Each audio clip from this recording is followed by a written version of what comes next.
Preston Foster, coming your way with another episode of Waterfront.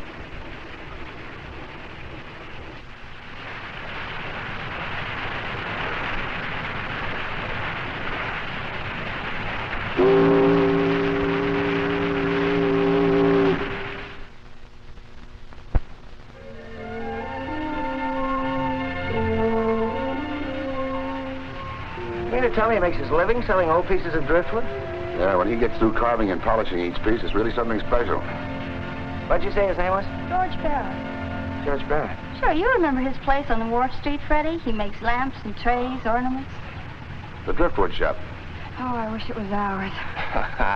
The grass is always greener for Claire. Well, of all the places we've ever worked as charity fundraisers, I like the Waterfront best. How did you happen to get started in this fundraising business, Mr. Collins? Oh, I don't know. I guess we just sort of drifted into it.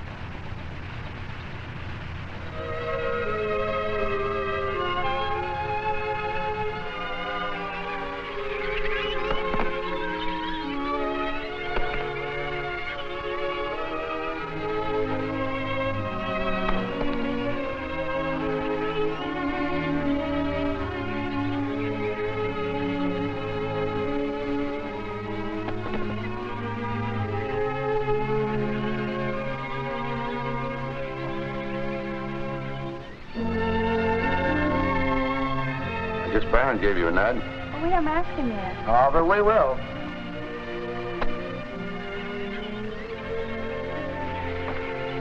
Take over, will you, while I help him aboard? Who, me? Just hold her steady. Okay.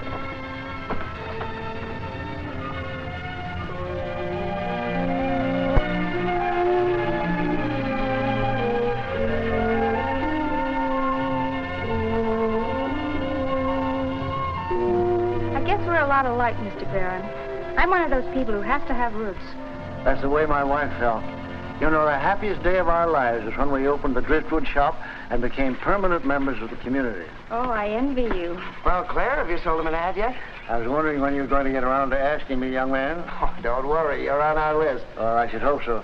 By the way, you two handle all of the advertising and the publishing and editing all by yourselves? Well, Freddie does most of the work. He's very clever. Oh, thanks, Claire. But I think he's the clever one. By the way, how'd you ever come up with that idea of turning driftwood into cash? That's a long story, young man. Now that you have a tugboat captain's view of the harbor, I expect you to write something pretty good. Well, don't worry about that, Captain. I took down every word you said. About how Cabrillo discovered San Pedro Bay and that Terminal Island handles 500 million pounds of fish annually. Now, you don't have to make it sound like the Chamber of Commerce wrote it. We'll drop by tomorrow and collect for that ad, huh? You bet. Come on, Claire. So long. Bye. Goodbye. Watch your step. Yep, up we go. Thanks again, Captain. All right. See you soon. Bye. Bye.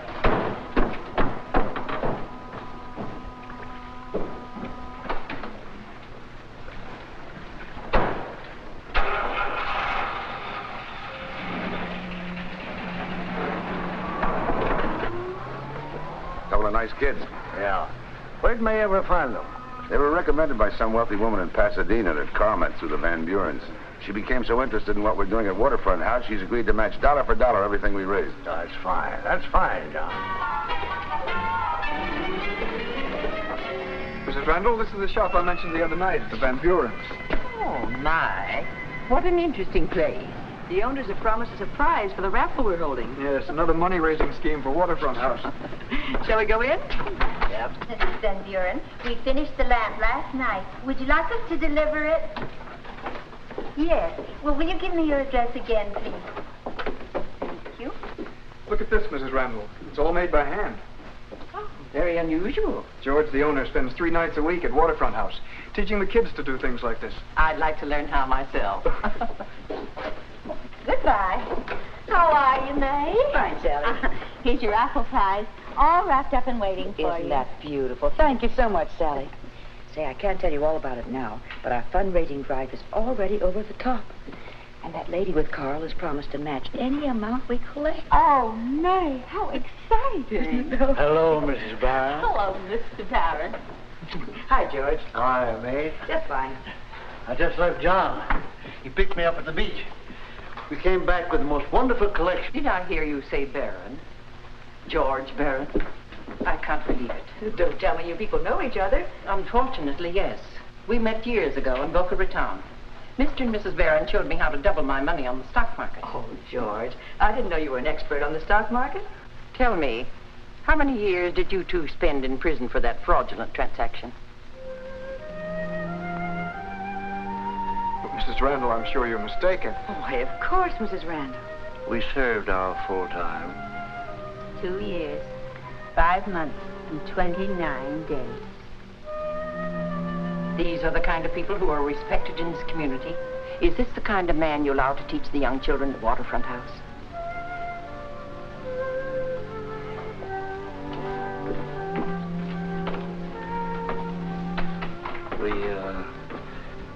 We didn't think that it was anybody else's concern.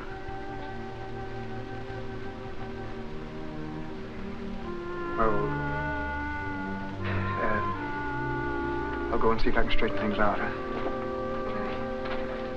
I don't know what to say, dear. I'll go, too.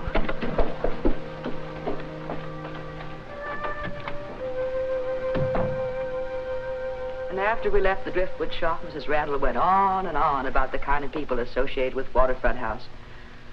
I'm sure she's going to withdraw her donation. Why? Because of George and Sally Barron?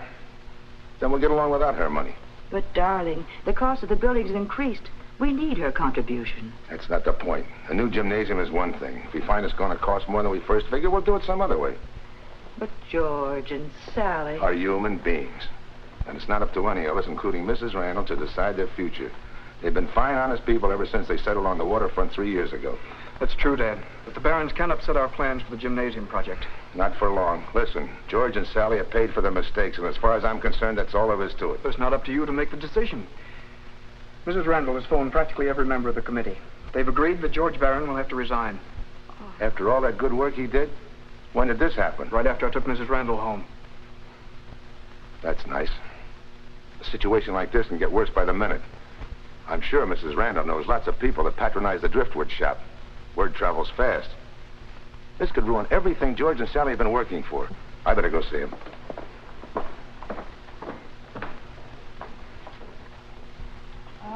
That's $4,825 collected so far. Well, good. We'll reach 5,000 by tomorrow. How many you still got on the list? 4, including the Driftwood shop. Fine. Clean them up in the morning. And then? Well, then I think we deserve a nice week's vacation, don't you? How about Las Vegas? Freddie, promise you won't laugh. No, go ahead. Suppose we stayed here and really published a souvenir book instead of running out. Oh, look, Claire, considering our business, you have just one fault. Honesty. Or are you allergic to $5,000 in our bank account? But I told you the first day we came here, I love this place. Uh-huh. So now you want to settle down here and buy a nice ivy-covered little cottage. Yeah. Now I'll take a job on a local newspaper and have a little card that says press stuck in my hat. Everybody will call me Scoop. You won't have anything to do now. Just cook breakfast for me and 5 or 6 kids and just live for the day that I buy you a washing machine. Sounds wonderful. Yeah, but Claire, it's not for you and me. Come here.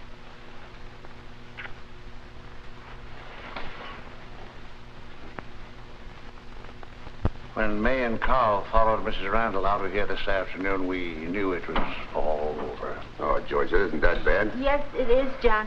We're going to close the shop. Well, you can't just run away. You haven't done anything wrong. You've got to stay here and fight it out. Or isn't it worth the trouble? Worth the trouble? Well, you know what this shop means to us. All the friends that we've made.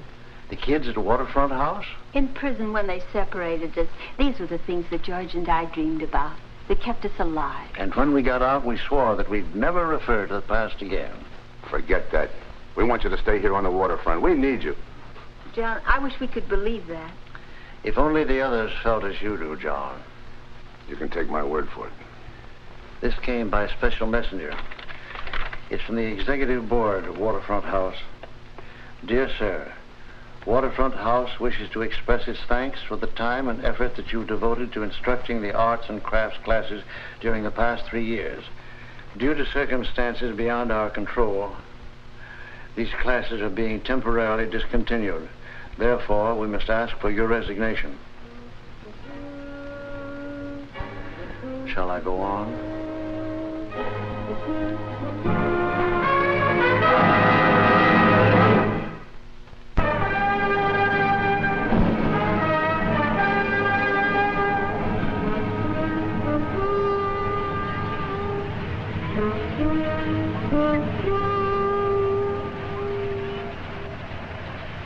Dispatch it to Cheryl Ann. Cheryl Ann, go ahead, Herb. I hear you just towed in a barge that's got the new equipment we ordered for the gym, Captain John. That's right. Oh, if you get back in time, there's a special committee meeting going on over at Waterfront House. Thought you might like to be there. I'll be there. Me too. See you later, Captain John. Right.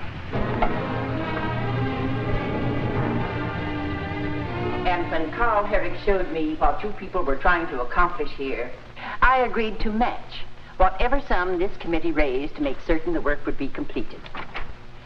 Yesterday, I was shocked, as I'm sure you were, to learn that certain people with prison records were being permitted to take part in the activities of this organization. However, since then, I've been assured that this situation has been rectified, and I have decided to let my original offer stand. Providing definite steps are taken from now on to prevent the undesirable elements from having anything whatsoever to do with Waterfront House. Mrs. Randall, I'm Captain Herrick. I'm very much interested in Waterfront House, have been ever since it was started. As a matter of fact, all of us have spent a lot of time and money and effort to help Waterfront House grow, with no questions asked. We'd like to keep it that way. Are you suggesting that people like George Barron be permitted to influence the children here? Have you ever seen him with those kids? How he teaches them to work with their hands? He teaches them to build, not destroy. But, John, the Barons... Have they ever done you any harm? You or anybody else? For 3 years, they've lived and worked here on Wharf Street. Can any of you say one thing against them? Suppose all donations had strings attached. Nothing good can come from a man like George Barron. And nothing good was ever built on somebody else's misery, including a gym for Waterfront House.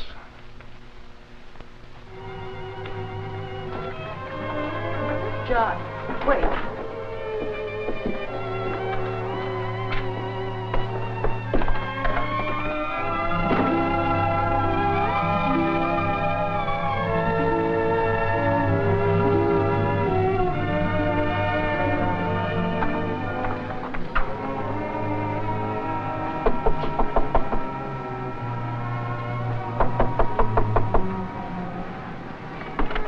What's the matter with the bill?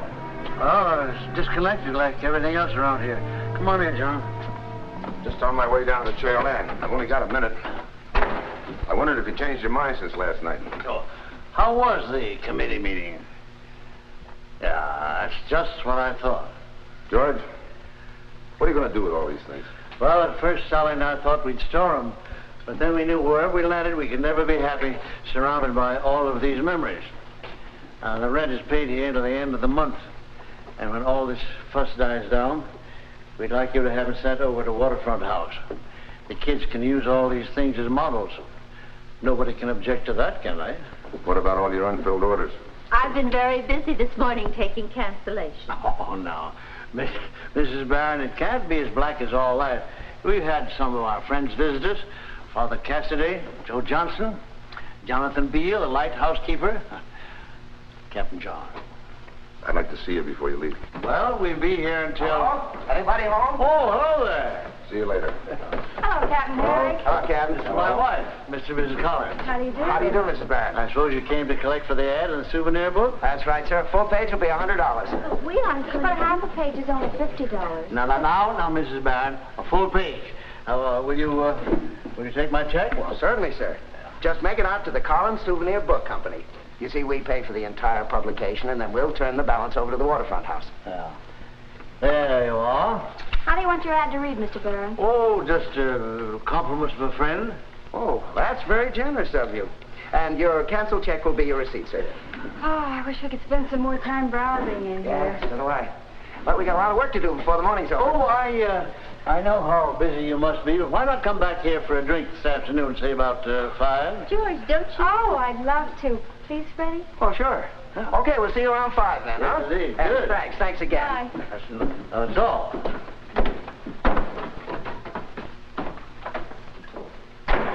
George, that's the first time I've ever seen you do anything stupid. Are you sure? Everything goes down the drain, and you have to throw $100 along after it. Darling, who do the Collins remind you of? How should I know? Think. Just make it out to the Collins Souvenir Book Company. We pay for the entire publication and turn the balance over to Waterfront House, provided you can catch us. George, you don't really think the Collins belong to our old profession. I'm sure of it. And they were recommended by Mrs. Randall? If I wasn't right in the middle of this mess, I could almost laugh. Maybe I can arrange that. George Barron, what are you up to? Why did you ask the Collins to come back here? Are you really going to...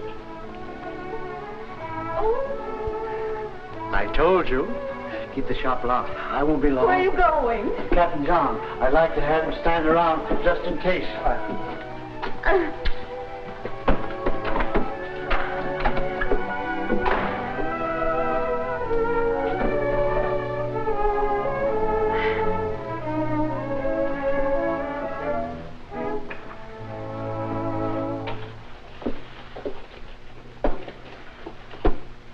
Darling, I thought you'd like to know that Mrs. Randall's let us all up in the air.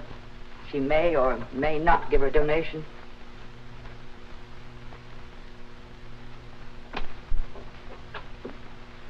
John, aren't you listening to me, dear? Sure, I heard you, honey. We'll work it out. Oh, darling, you have such wonderful faith in people.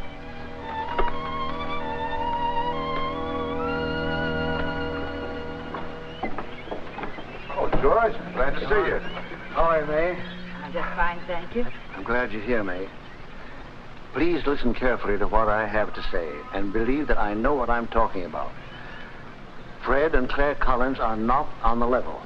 What? They work a comparatively simple bunco scheme. So simple that it defies suspicion.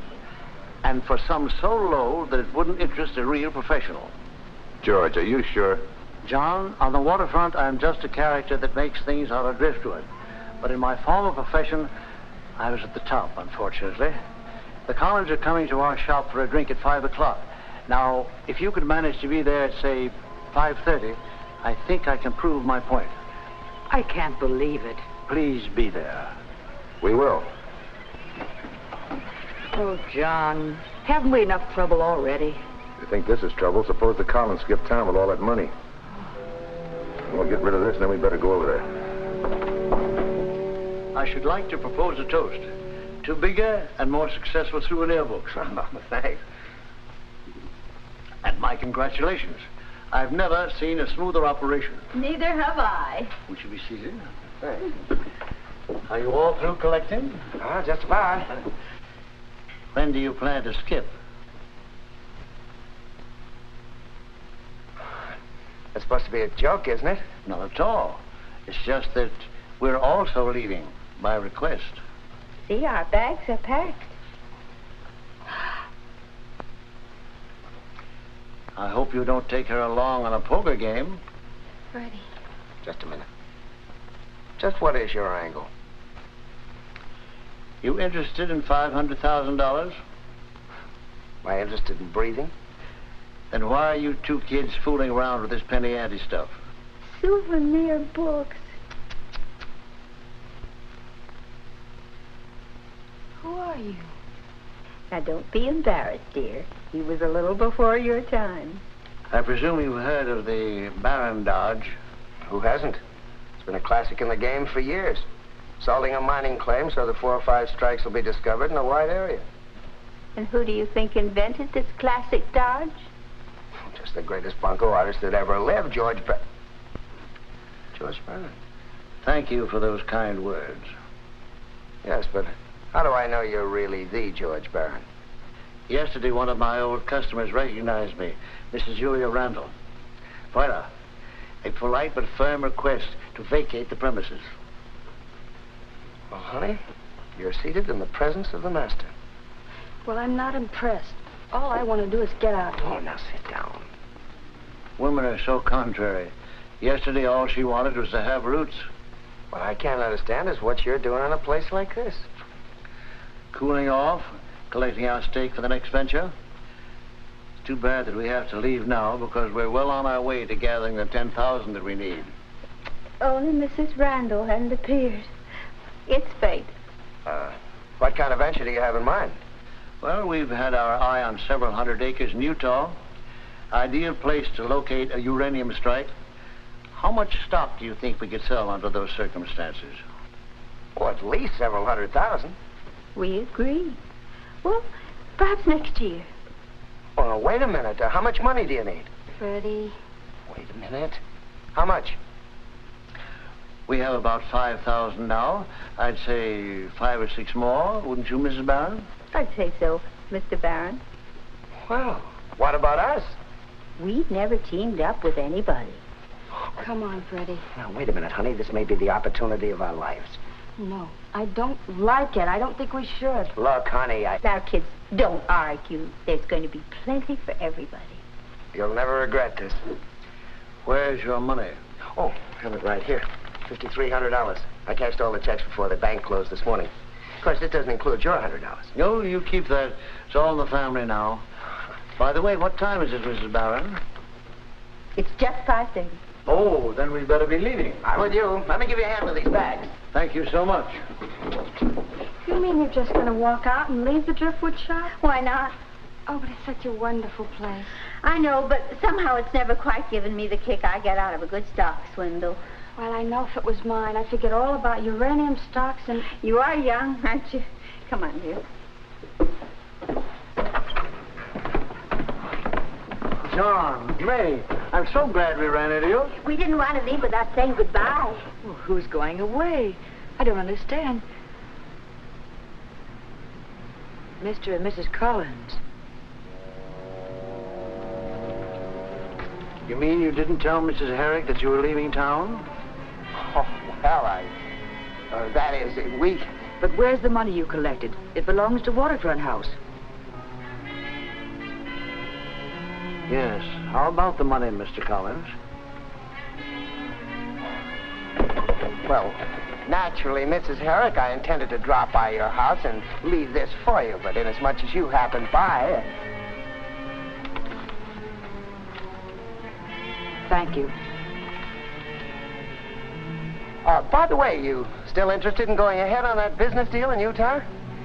Freddie, would you be terribly disappointed if we didn't go to Utah? Well, of course I would, honey. Uranium has a big future for us, and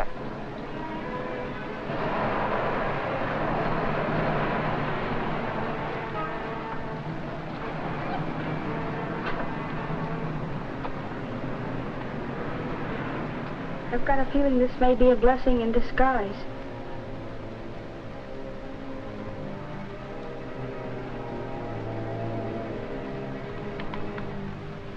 Freddie, maybe we could come back someday and settle down like the Barons. well, at least we have a little time. Time to think it over.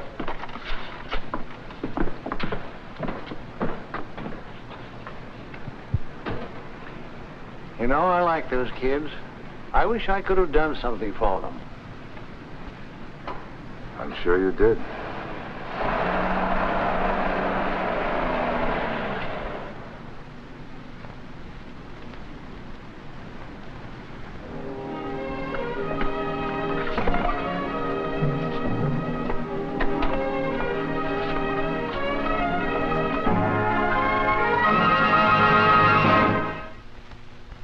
Well, we hope you enjoyed tonight's story, and that you'll be with us next week for another episode of Waterfront.